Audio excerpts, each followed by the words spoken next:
Shalom, Bapak Ibu Saudara sekalian, apa kabar Anda hari ini? Harap anugerah Tuhan senantiasa menyertai kehidupan kita sekalian. Saudaraku, minggu lalu kita sudah membahas tentang God approval or man approval, berbicara mengenai sedekah atau persembahan. Bagaimana pengalaman kita? Bapak Ibu yang baru pertama kali mendengarkan renungan ini, selamat datang dan bergabung, dan boleh subscribe channel ini, memberikan like, komentar, dan juga sharingan kepada orang-orang lain. Nah, hari ini kita akan melanjutkan tentang God approval atau man approval mengenai doa. Saudara, ini satu hal yang unik sekali. Bukankah selama ini kalau kita lihat di mana-mana gitu ya, kalau kita kumpul dengan teman-teman lalu kita minta tolong saudara A atau Bapak B pimpin doa. Kebanyakan kan mereka langsung bilang, jangan saya, dia aja. Gak ada yang langsung pede sekali, mari kita berdoa, kemudian berdoa dengan kata-kata yang panjang. Jarang sekali. Dalam acara-acara resmi, protokoler biasanya ada doa yang sudah diberikan teks yang panjang sehingga orang tinggal membacakan doa. Itu hal benar atau salah kita tidak usah pusingkan benar atau salah, tetapi masalah yang paling penting hari ini adalah dalam zaman Tuhan Yesus memberikan satu ajaran yang sangat penting dan serius mengenai God approval, man approval dalam hal berdoa. Bagaimana kita menggumulinya bersama-sama? Mari kita berdoa. Tuhan, kami bersyukur buat berkat Tuhan kepada kami sepanjang hidup kami sampai hari ini. Berkatilah terus perenungan kami agar kami mendapatkan berkat dari firman Tuhan, bukan jadi pendengar tapi juga jadi pelaku firman. Dalam nama Yesus kami bersyukur dan kami berdoa. Amin. Dibacakan dari Matius pasal yang 6, ayat 5 hingga yang 8. Saya bacakan buat Bapak Ibu sekalian. Dan apabila kamu berdoa, janganlah berdoa seperti orang munafik. Mereka suka mengucapkan doanya dengan berdiri dalam rumah-rumah ibadat dan pada tikungan-tikungan jalan raya, supaya mereka dilihat orang. Aku berkata kepadamu, sesungguhnya mereka sudah mendapat upahnya. Tapi jika engkau berdoa, masuklah ke dalam kamarmu, tutuplah pintu dan berdoalah kepada Bapamu yang ada di tempat tersembunyi. Maka Bapamu yang melihat yang tersembunyi akan membalasnya kepadamu. Lagi pula dalam doamu itu janganlah kamu bertele-tele seperti kebiasaan orang yang tidak mengenal Allah. Mereka menyangka bahwa karena banyaknya kata-kata, doanya akan dikabulkan. Jadi janganlah kamu seperti mereka, karena Bapamu mengetahui apa yang kamu perlukan sebelum kamu minta kepadanya. Bagaimana membaca firman Tuhan? Sudah jelas sekali di sini dikatakan doa itu bukan sebuah pertunjukan. Pasal 6 ayat kelima. Mereka suka mengucap doa dengan berdiri dalam rumah-rumah ibadat dan pada tikungan-tikungan jalan raya. Saudara, itu satu model berdoa yang keliru, yang itu menunjukkan orang yang munafik, saudara. Berdiri di rumah-rumah ibadat, pojok jalan raya itu menggambarkan satu lokasi-lokasi yang strategis untuk mendapatkan perhatian yang maksimal. Orang pasti lihat, orang pasti mengetahui itu. Saudara, waktu orang berdoa seperti itu, apa salahnya? Karena motivasi mereka yang keliru, saudara. Motivasi mereka apa? Supaya mereka dilihat orang.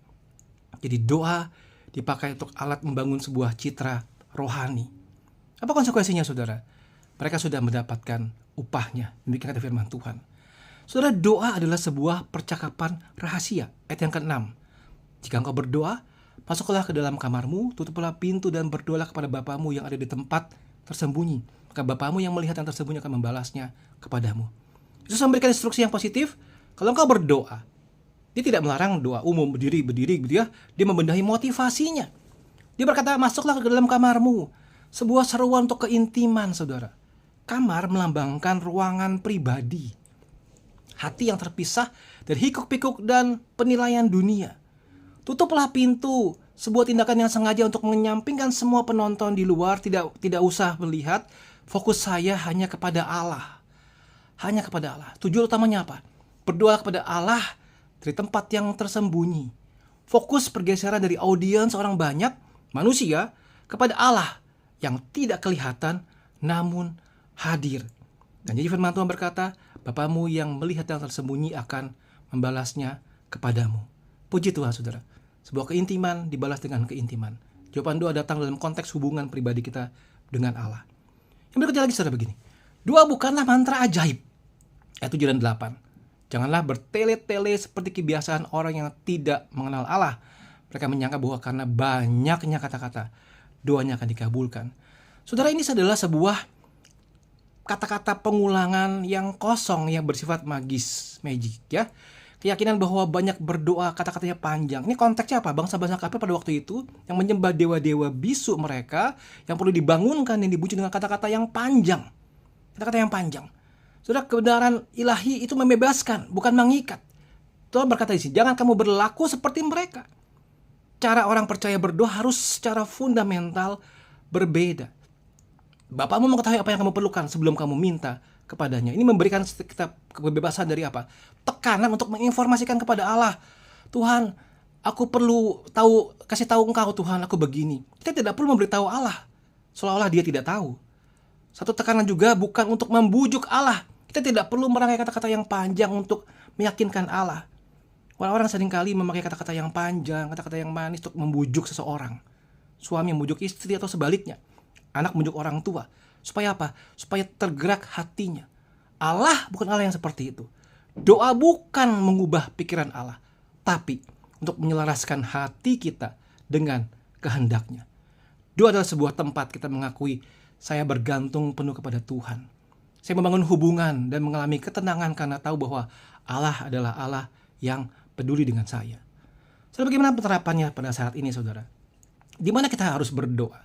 Saudara, di mana saja bisa berdoa sebetulnya. Tidak perlu khusus dalam sebuah kamar. Tetapi kamar doa ini adalah sebuah tempat yang quiet time kita. Me time kita. Mungkin saat kita berkendara sendirian, kita berdoa. Ya boleh jangan tutup mata ya, berbahaya ya. Silakan buka mata. Waktu kita berjalan kaki, boleh berdoa. Pertanyaannya adalah begini, apakah kita sengaja cari ruang tersembunyi, sungguh-sungguh berhadapan muka dengan Tuhan? Atau hanya sekedar performance saja dalam berdoa? Perlu sebuah kamar pribadi, komitmen untuk me time dengan Tuhan, personal dengan Tuhan. Saudara, ini juga melawan prinsip spiritual performance, suatu pertunjukan. Di gereja, kelompok kecil, media sosial, secara praktis harus belajar untuk apa? Lebih banyak mendengar dan berdoa dengan sederhana. Saudara, bukan pamer. Dan ini membebaskan kita dari sebuah doa yang rapih dan tepat, saudara. Kebanyakan orang-orang yang minta Bapak pimpin doa, mereka merasa jangan deh, dia takut doanya berantakan, ya, tidak rapi, tidak tepat. Saudara, itu tidak perlu kita pusingkan sebetulnya, karena Tuhan tahu isi hati kita. Tapi kita belajar berdoa, tidak perlu sampai pandai merangkai kata yang panjang sekali, saudara. Tuhan tahu hati kita. Bukankah waktu kita berbicara kepada orang tua kita bisa ngomong apa adanya, bukan? Tidak perlu pakai bahasa yang putih, yang panjang lebar. Saudara, yang terakhir adalah begini, doa itu berubah dari posisi diketahui, bukan supaya agar diketahui. Tuhan sudah tahu kita, saudara. Tuhan tahu kita. Kita berdoa jangan seolah-olah harus meyakinkan Tuhan. Tuhan, saya butuh ini loh. Bukan, saudara. Tapi Tuhan sudah tahu. Bapa, Engkau sudah tahu. Sehingga waktu kita berdoa, kita punya satu keyakinan iman. Tuhan, Engkau sudah tahu. Marilah kita belajar, saudara, mengalami pergeseran paradigma dalam hal berdoa. Dari panggung ke kamar. Kata-kata yang banyak kepada hati yang percaya dan sederhana sekali. Doa yang sejati bukan membuat supaya Tuhan mendengarkan kita, tetapi kita yang mendengarkan Tuhan dalam keheningan hati kita. Masuklah dalam kamarmu hari ini. Tutuplah pintu terhadap gangguan dan keinginan untuk dipuji. Berbicaralah kepada Bapamu yang di surga, yang sudah mengetahui sepenuhnya dan yang sepenuhnya juga mengasihimu. Dari sanalah kamu akan menemukan upah yang sejati, yaitu kehadiran Allah sendiri. Mari kita terapkan, mari kita belajar memiliki sikap hati yang benar. Kita tidak mencari approval manusia, kita mencari approval daripada Allah. Mari kita berdoa.